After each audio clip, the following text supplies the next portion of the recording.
चलिए बच्चों, तो मैं आपको यहाँ पे बताने वाला हूँ important chapter 4 chemistry 2026 Bihar board. अगर आप इस चैप्टर को कर लेते हैं तो यकीन मान के चलिए आप बिहार बोर्ड में 2026 में बहुत ही उम्दा स्कोर लाने वाले हैं। तो ये चैप्टर करें और आराम से आप 85 से 90% मार्क्स ले आए। तो मैं आपको इसमें से छांटकर केमिस्ट्री का फिजिकल, इनऑर्गेनिक और इनऑर्गेनिक चैप्टर सब छांटकर मैं बता देता हूँ। वो चैप्टर सब आप कर लीजिए और आराम से लेकर आइए और आइए तब हमें बताइए कि सर मैंने जो बच्चे आप लोग को जो कहा था चैप्टर करने के लिए उसमें से आता है कि नहीं, है ना। चलिए तो आइए हम आगे की ओर चलते हैं और मैं यकीन के साथ कह रहा हूँ कि उसी में से रहेगा। तो आप बच्चे ये चैप्टर सब कर लीजिए। अब यहाँ बोल रहे होंगे कि सर और चैप्टर सब आपने नहीं लिखा, वो दरअसल वीडियो बना रहे थे तो कट गया। चलिए यहाँ पे हम देखते हैं हेलो एल्केन, है ना। हेलो एल्केन और पूरा नाम है हेलो एल्केन या हेलो बेंजीन बोलते हैं ना। हेलो एल्केन एवं हेलो, कुछ किताब में एरेंस लिखता है, कुछ किताब में हेलो बेंजीन लिखता है ना। हेलो बेंजीन, है ना, हेलो बेंजीन वगैरह। चलिए बेंजीन, है ना, बेंजीन। चलिए इसमें से देखिए 4 से 5 आपके ऑब्जेक्टिव क्वेश्चन पूछे जाते हैं, है ना। लघु उत्तरीय 1 से 2 पूछे जाते हैं। दीर्घ उत्तरीय 1 क्वेश्चन, टोटल मिला के 14 मार्क्स आते हैं। यहाँ देखिए अल्कोहल, फिनॉल, ईथर की अगर हम चैप्टर की बात करते हैं तो इसमें से 6 से 8 क्वेश्चन ऑब्जेक्टिव है ना। लघु उत्तरीय प्रश्न की बात करें तो 3 क्वेश्चन पूछा जाता है ना। उसके बाद दीर्घ उत्तरीय की बात किया जाता है तो 2 क्वेश्चन, या टोटल मिला के 24 क्वेश्चन पूछे जाते हैं। अब आगे की ओर हम चलते हैं। तीसरे, आप ध्यान से देखिए कि कौन कौन सा चैप्टर इंपॉर्टेंट है। तीसरा नंबर वाला आप यह ध्यान रख सकते हैं, aldehyde, ketone and carboxylic acid, है ना। एल्डिहाइड हो गया, एल्डिहाइड, है ना, एल्डिहाइड, कीटोन है ना, एल्डिहाइड, कीटोन, कार्बोक्सिलिक एसिड हो गया, कार्बोक्सिलिक, सॉरी,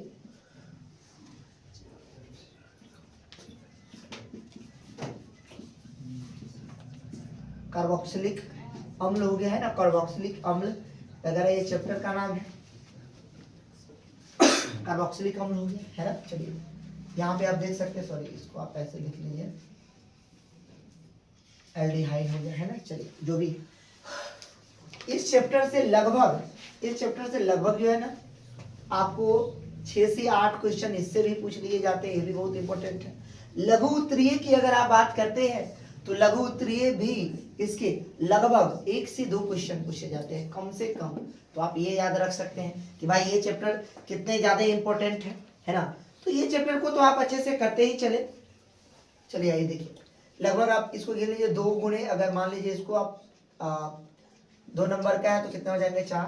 और दीर्घ उत्तरीय जो क्वेश्चन है आपके, दीर्घ उत्तरीय की बात करिए तो ये लगभग आपको देख सकते हैं आप, ये भी लगभग 1 क्वेश्चन तो लगभग पूछ लिए जाते हैं। तो 1 गुणे 5 कर लीजिए, तो इसका भी अगर आप जोड़ घटाव कीजिएगा तो 5 4 9 और ये कितने हो गए 8, तो 8 8 16 1 17 मार्क्स के कम से कम पूछ लिए जाते हैं। अब आइए हम बात करते हैं अगले चैप्टर पे, यानी कि फिजिकल पे चलते हैं, है ना। फिजिकल में आप देख लीजिए, फिजिकल में अगर आप करना चाहेंगे तो ये चैप्टर कर लीजिए आप, सॉल्यूशन। सबसे पहले आप सॉल्यूशन कर लीजिए, घोल को कर लीजिए, घोल चैप्टर है ना, यानी कि सॉल्यूशन, इसी को हम लोग बिलियन भी कहते हैं, अलग अलग नाम है ना। बिलियन कहिए, घोल कहिए, बिलियन जो कहना है कह लीजिए, है ना। अच्छा, इस चैप्टर का भी सबसे ज्यादा वेटेज है भाई, इससे भी अच्छे खासे क्वेश्चन पूछ लिए जाते हैं। 6 से लगभग 4 से 6 क्वेश्चन तो नॉर्मली पूछ लिए जाते हैं भाई। 1 से 2 इसके भी आपको लघु उत्तरीय रहते हैं। और दीर्घ उत्तरीय की बात करें, है ना, दीर्घ उत्तरीय, तो दीर्घ उत्तरीय में आप ध्यान रख सकते हैं, दीर्घ उत्तरीय में ये भी लगभग इससे 2 क्वेश्चन कम से कम पूछ लिए जाते हैं। तो 2 गुणे कितने हो गए 5, तो कितने हो जाएगा 10 नंबर के। और यहाँ पे आप ध्यान रख सकते हैं 2 गुणे 2 करिए तो ये 4 नंबर की, टोटल मिला के 10 4 14 और 6 14 और इधर कितना हो गया 6, यानी कि 20 मार्क्स लगभग ये पूछ लिए जाते हैं। अब कहिएगा कि सर इस वाले चैप्टर में कहाँ से पूछे जाते हैं। मैंने आपको पहला वाला चैप्टर में बताया था भाई ये रिएक्शन मैकेनिज्म है, रिएक्शन वगैरह सब थोड़ा सा पूछ लेता है ना। चलिए सबसे ज्यादा इसमें बिलियन में अगर आप बात कीजिए तो बिलियन में सबसे ज्यादा जो पूछा जाता है आपसे, अगर आप बात करिए ऑब्जेक्टिव क्वेश्चन, तो ऑब्जेक्टिव क्वेश्चन में सांद्रण टर्म के बारे में पूछ लेता है ना। आपसे पूछेगा मोलरता क्या होता है, मोलरता क्या होता है, समझ रहे बात तो क्या है? वही मोलरिटी है ना, नॉर्मलिटी हो गया, मोल फ्रैक्शन हो गया, मोल प्रवाह वही है ना। ये सारे चीज टॉपिक सब आप क्लियर करके चलो। उसके बाद अगर हम बात करते हैं, उसके बाद आप अदर्स बिलियन को एक बार देख लें। अदर्स बिलियन से भी पूछ लेता है अदर्स बिलियन क्या है, अनदर्स बिलियन क्या है, उसमें नेगेटिव डेविएशन क्या होता है, पॉजिटिव डेविएशन क्या होता है। रॉल्ट लॉ सबसे ज्यादा इंपॉर्टेंट है दीर्घोत्तरीय में, तो आप रॉल्ट्स लॉ को एकदम याद रख के चले। रॉल्ट्स लॉ यानी ये बहुत बार पूछा गया है, रॉल्ट्स लॉ क्या होता है। उसके बाद और आगे आइए, रॉल्ट्स लॉ के बाद आपसे पूछा जाता है क्या हेनरी लॉ, ये भी पूछ लिया जाता है ना। हेनरी हो गया, हेनरी लॉ के बारे में पूछ लिया जाता है ना। हेनरी लॉ हो गया, इसके बारे में पूछ लिया जाता है। ये सब दीर्घोत्तरीय पूछ लिया जाता है। उसके बाद आपसे विशेषकर आपसे प्रसारण के बारे में पूछ लिया जाता है, ऑस्मोसिस क्या होता है। ये सब चीज सब टॉपिक सब आप एक बार देख लें, समझ रहे बात हो ना। आपका बिलियन क्लियर हो जाएगा। ऑब्जेक्टिव पर थोड़ा विशेष ध्यान दीजिएगा। 5वां नंबर वाला जो चैप्टर है वो है इलेक्ट्रोकेमिस्ट्री। ये भी बहुत इंपॉर्टेंट चैप्टर है। विद्युत रसायन है ना, विद्युत रसायन जिसको कहते हैं, विद्युत रसायन है ना, इलेक्ट्रोकेमिस्ट्री कहते हैं इसको, है ना, इलेक्ट्रोकेमिस्ट्री। ये इलेक्ट्रोकेमिस्ट्री वाला जो चैप्टर है बहुत इंपॉर्टेंट है, बहुत ज्यादा इंपॉर्टेंट है। मैं आपको कहूं तो इलेक्ट्रोकेमिस्ट्री वाले जो चैप्टर है इसके भी सेम टू सेम अगर मार्क्स की बात करें तो कुछ ऐसा ही रहता है। ये भी लगभग ऑब्जेक्टिव जो है ना आपका, लगभग ये भी 5 से 6 ऑब्जेक्टिव क्वेश्चन नॉर्मली पूछ लिए जाते हैं। इलेक्ट्रोकेमिस्ट्री से आपको ज्यादातर क्या पूछा जाता है जानते हैं? इससे पूछा जाएगा 2 क्वेश्चन ऑब्जेक्ट, ये पूछ सब लघुत्तरीय पूछ लिया जाएगा, तो 2 गुने 2 करिए तो ये 4 हो जाएगा। और ये लगभग विद्युत रसायन से, हाँ इसमें ज्यादातर ऑब्जेक्टिव जो है सब्जेक्टिव पूछ लिया जाता है, लघुत्तरीय पूछ लिया जाता है। उसमें जो सॉल्ट ब्रिज के बारे में दिया हुआ है उसके बारे में पूछ लेगा। उसके बाद आपसे पूछेगा रासायनिक सील होता है, वो गैल्वेनिक सील होता है, इलेक्ट्रोलाइटिक सील होता है, इसके बारे में। उसके बाद आपसे कहाँ से क्वेश्चन पूछेगा, आपको विशेषकर जो टॉपिक है ना सील रिएक्शंस जो होता है ना, इलेक्ट्रोड पोटेंशियल, वहां से भी थोड़ा सा पूछ लेता रहता है। और आपसे दे देगा कैथोड और एनोड करके रिडक्शन हो गया, रिडक्शन पोटेंशियल है ना, ये सब पूछ लेता है। तो ये सब थोड़ा सा एक बार आप देख लीजिएगा अच्छे से कि भाई कैसे हम सेल का ई सेल निकालते हैं। तो ये सब निकालने का तरीका मैंने आपको एकदम बढ़िया से बता रखा है, आप उस सबको देख लीजिए। समझ रहा बात हो कि नहीं? हाँ इसमें कुछ टॉपिक और है, जैसे मान लीजिए कि विशिष्ट चालकत्व हो गया, समझ रहा तो ना, मोलर चालकत्व हो गया, ये सब चीज सब टॉपिक सब देख लीजिएगा। रेसिस्टिविटी हो गया है ना, ये सब टॉपिक सब आप एक बार देख लीजिएगा। चलिए लगभग इसमें भी 2 क्वेश्चन मान के चलिए कि पूछ ही लेता है, 2 गुने 5 तो 10 नंबर का, ये भी अच्छा खासा इसका भी वेटेज रहता है। मेरे बात हो कि नहीं? तो अच्छा 16 4 20 नंबर का मार्क्स का ये भी लगभग पूछ लेता है। आइए अब हम बात करते हैं अगला चैप्टर जिसका नाम है केमिकल काइनेटिक्स। ये छोटा चैप्टर है लेकिन मैं आपको कहूंगा कि इसको छोड़ के चलिए आप अगला आइए, इनऑर्गेनिक में डायरेक्ट आ जाइए। इनऑर्गेनिक में आपको अगर करना है तो आप ये कर लीजिए। पी ब्लॉक तो सबसे ज्यादा इंपॉर्टेंट है भाई, ये अकेला एक ऐसा चैप्टर है जो आपको समझ रहा बात हुई ना, यानी कि बेड़ा पार लगा सकता है। पी ब्लॉक है ना, पी ब्लॉक से लगभग नहीं होते हुए ना, अगर बात कीजिएगा सबसे ज्यादा ऑब्जेक्टिव इसी से पूछा गया है। लगभग 8 से 10 ऑब्जेक्टिव के करीब में पूछ लिया गया है। समझ रहे बात हो कि नहीं? वो थोड़ा सा मैं ज्यादा बता दिया है ना, सॉरी 6 से लेके 8 क्वेश्चन ऑब्जेक्टिव, कम थोड़ी ना हुआ है ना। सब्जेक्टिव तो सबसे ज्यादा, लघु उत्तरीय तो सबसे ज्यादा पूछ लेता है इसका, है ना। लघु उत्तरीय तो लगभग 3 पूछ लिए गए। और आप बात करिएगा दीर्घ उत्तरीय, तो दीर्घ उत्तरीय ज्यादा नहीं पूछता है, 2 क्वेश्चन पूछ लेता है। तो आप जोड़ लीजिए भाई कितना हो गया, लगभग आप देख सकते हैं टोटल मिला के 24-25 नंबर का यहाँ से भी पूछ लिया जाता है। यहाँ देखिए 5 दूना 10 और 3 दूना 6, 10 6 16 और 16 4 20, 20 4 24 नंबर, है ना। लगभग ये 24 मार्क्स का यहाँ से पूछ लिया जाता है। सोचिए कितना ज्यादा इंपॉर्टेंट है। 7वां जो चैप्टर है मैं आपको जो बता रहा हूँ, जिसका नाम है कोऑर्डिनेशन कंपाउंड। कौन सा? कोऑर्डिनेशन कंपाउंड, कोऑर्डिनेशन कंपाउंड, है ना। कोऑर्डिनेशन कंपाउंड हिंदी में कहते हैं समन्वय संख्या, है ना। कोऑर्डिनेशन समन्वय यौगिक, है ना। कोऑर्डिनेशंस को क्या हम लोग कहेंगे? समन्वय यौगिक। तो लिख सकते हैं आप यहाँ पे कोऑर्डिनेशन, है ना, कोऑर्डिनेशंस कंपाउंड, कंपाउंड। तो ये है समन्वय, अरे भाई समन्वय यौगिक, है ना। तो ये भी बहुत इंपॉर्टेंट चैप्टर है समन्वय यौगिक वाला। लगभग ये जो चैप्टर है ये समझने वाला चैप्टर है। समझ रहे हो आप तो कि नहीं? नहीं दिख रहा है? तो अब देखिए यहाँ पे मैंने आपको कोऑर्डिनेशन चैप्टर कहा है, यहाँ तक जो मैंने आपको 7 लिखा है ना।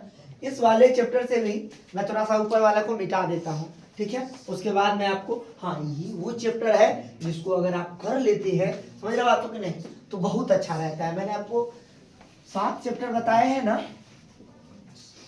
अब देखिए यहाँ पे मैं आपको आगे की ओर चलता हूँ, जरा सा मैं यहाँ पे मिटा देता हूँ इसको, क्योंकि थोड़े से जगह आपको हो सकता है कहीं नहीं दिख पा रहा होगा।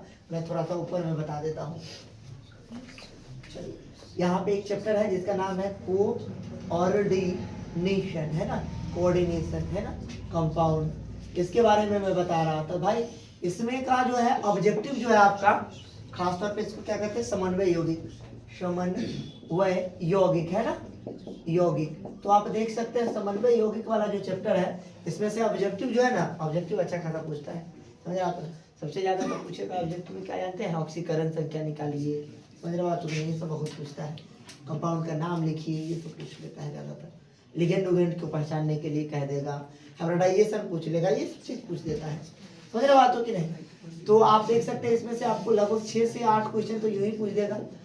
हाँ, एक ये ज्यादा पूछता है, 2 क्वेश्चन तो कम से कम, ये कम से कम 1 से 2 क्वेश्चन ये भी पूछ लेता है। तो आप देख सकते हैं मिला जुला कर जो है 10 10 4 14 14 14 और 4 20 20 4 24, ये भी 20 से लेके 24 के करीब में मार्क्स का ये आपसे पूछ लेता है। तो आप ध्यान रख सकते हैं। और ये जितने भी मैंने आपको चैप्टर बताए हैं, ये थोड़े से एज कंपेयर टू थोड़े से लेंदी मान के चलिए, जो भी कहिए, ये थोड़े से अच्छे चैप्टर में से एक होते हैं, क्योंकि इसको थोड़ा सा आप अच्छे से अगर नहीं पढ़ते हैं तो आपको अटका देगा।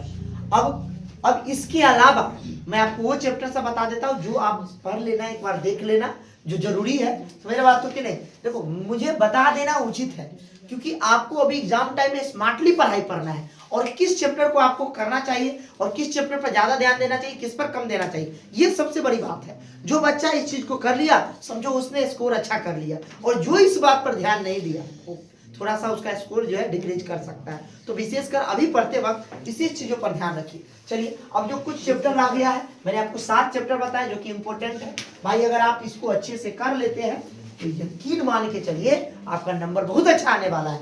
लेकिन फिर भी आपको कुछ चैप्टर मैं नहीं कहूंगा, जो सिंपल चैप्टर उसको छोड़ के चले, उसको भी भाई आप लेकर चले, लेकिन इस चैप्टर पर ज्यादा ध्यान दें आप। चलिए, तो देखो बाबू, अब मैं कुछ चैप्टर के बारे में बता रहा हूं जो थोड़ा सा छूट गया है ना। जैसे मान लीजिए कि मैं फिजिकल से स्टार्ट करता हूं। फिजिकल में 1-2 चैप्टर छूट गया जिसको आपको शायद कर लेना चाहिए, है ना। सबसे पहले फिजिकल में आ जाइए। मैंने आपको 3 चैप्टर है ना, रासायनिक गतिकी, रासायनिक गतिकी, ये छोटा चैप्टर है ना, गतिकी, है ना। इसमें से सबसे ज्यादा ना केमिकल काइनेटिक्स कहते हैं इसको, है ना, केमिकल काइनेटिक्स, काइनेटिक्स। अच्छा सुनिए, इसमें से सबसे ज्यादा ना पूछा जाता है क्या, एसोसिएशन, डिसोसिएशन पूछेगा, रेट लॉ पूछेगा, उसमें से उसका रेट लॉ के का यूनिट पूछ लेगा, इकाई सब पूछ लेगा। तो ये सब विशेष चीज है, बात तो नहीं। और में से अगर आप दीर्घोत्तरीय में क्वेश्चन पूछेगा ना कि सब दीर्घोत्तरीय में क्या पूछता है, तो दीर्घोत्तरीय में आप ना 0 ऑर्डर रिएक्शन याद रख लीजिएगा, है ना। फर्स्ट ऑर्डर रिएक्शन याद रख लीजिएगा। क्या याद रखिएगा, है ना, शून्य कोटि की अभिक्रिया, है ना, जैसे शून्य कोटि की अभिक्रिया, इसको आप सिद्ध करना सीख लीजिए, अभिक्रिया। दूसरा नंबर प्रथम कोटि वाला भी देख लीजिए, प्रथम कोटि वाला भी देख लीजिए अच्छे से, प्रथम कोटि की अभिक्रिया। उसके बाद आपको और देखना है इसमें यूनिट सब कैसे कैसे निकाला जाता है, फर्स्ट का क्या होता है, फर्स्ट ऑर्डर का क्या होता है, सेकेंड ऑर्डर का क्या होता है, थर्ड ऑर्डर का क्या होता है, यूनिट सब भी निकालना एक बार देख लीजिए। एनसीईआरटी में सबसे लास्ट पेज में है ना, बहुत अच्छा से दिया हुआ है ना। जैसे मैंने आपको कहा क्या कि मान लीजिए कि शून्य कोटि के लिए यूनिट क्या होता है ना, तो याद है, आपने याद भी किया होगा। शून्य कोटि के लिए क्या होता है, डी सी अपॉन ऐसे लिखते थे, डी टी किसके बराबर होता था, के बराबर होता था। यहाँ पे हम आपको बताया थे, याद कीजिए, इसके लिए क्या बताए थे, ये शून्य कोटि था तो इसका तो ये शून्य हो जाएगा। तो यहाँ पे क्या इसका मान हो जाता था, के का मान है ना मोल लीटर है ना सेकेंड इनवर्स हो जाता था, है ना। इसी तरह से फर्स्ट ऑर्डर का निकालते थे तो सेकेंड इनवर्स। तो ये सब टॉपिक सब एक बार देख लीजिएगा, बड़ा हो जाएगा वीडियो, इसलिए मैं आपको संक्षेप में बताने की कोशिश कर रहा हूँ, ठीक है ना। चलिए अब हम कुछ चैप्टर और के बारे में बात कर लेते हैं जो कि इंपॉर्टेंट चैप्टर सब है। चलिए आप और अगर याद करना चाहेंगे तो ये भी देख लीजिएगा, है ना। दैनिक जीवन में रसायन, है ना, दैनिक जीवन में रसायन ये भी छोटा चैप्टर है, लेकिन इससे हर साल पूछा जाता है लगभग, नहीं हो तो यो नहीं, इससे मिला के आप 10 से 12 क्वेश्चन पूछ लिए जाते हैं, 10 से 12 नंबर के, 10 से 12 मार्क्स के, कितने के, 10 से 12 मार्क्स। तो आप ध्यान रख सकते हैं मार्क्स, है ना। उसके बाद और आप करना चाहते हैं तो इधर आ जाइए, आप कोऑर्डिनेट इधर आ जाइए, आप एमाइन चैप्टर कर सकते हैं, एमीन, है ना, एमीन या एमाइन कहिए, एमीन कहिए, भी छोटा चैप्टर है, देखिएगा तो हो जाएगा। इससे भी लगभग 8-9 मार्क्स के पूछ लिए जाते हैं, तो आप कर सकते हैं। उसके बाद पहला दूसरा तीसरा होगा नहीं, चौथा नंबर वाला अगर आप चैप्टर देखना चाहते हैं, आपसे पूछेंगे कि सर और हम कौन सा कर ले, तो आप ये भी कर लीजिए। एमीन के बाद हो गया आपका मेटलर्जी वाला चैप्टर जो है और है ना, मेटलर्जी का जो चैप्टर धातु क्रम जिसको कहते हैं हम, धातु क्रम वाला जो चैप्टर है ये भी कर लीजिए। इससे भी लगभग रहता है और के बारे में पूछ लेगा आपसे, है ना, प्यूरिफिकेशन वगैरह सब पूछ लेगा, है ना। ये भी लगभग 6 से 7 मार्क्स से पूछ लेता है। तो ये छोटे छोटे चैप्टर है, मैं आपको किसी को नहीं कह रहा हूँ छोड़ने के लिए, तो आप इस तरह से कर ले। वो 7 चैप्टर तो आप करके ही जाए, समझ रहे हो ना। अच्छा चाह रहे हैं एग्जाम में करना तो ये सही रहेगा। चलिए बच्चे, तो आप लोग एकदम ध्यान से पढ़िए और अच्छे से पूरे जी जान के साथ पढ़िए, क्योंकि एग्जाम आपके नजदीक है।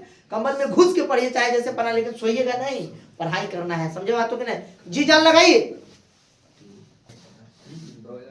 हाँ बच्चे, एक चीज और मैं बोलना भूल गया, आप लोग चैनल को सब्सक्राइब तो किए, बट जब भी आप वीडियो देखते हैं तो आप उस पर कमेंट नहीं करते हैं। बताया कीजिए कि अगर किसी तरह से कोई परेशानी है या किसी तरह का कोई प्रॉब्लम है, अगर आपको वीडियो अच्छा लगता है तो आप हमें कमेंट करें और हमें आप फीडबैक देते रहेंगे तो मुझे और भी काम करने में अच्छा लगे, तो आप जरूर दें।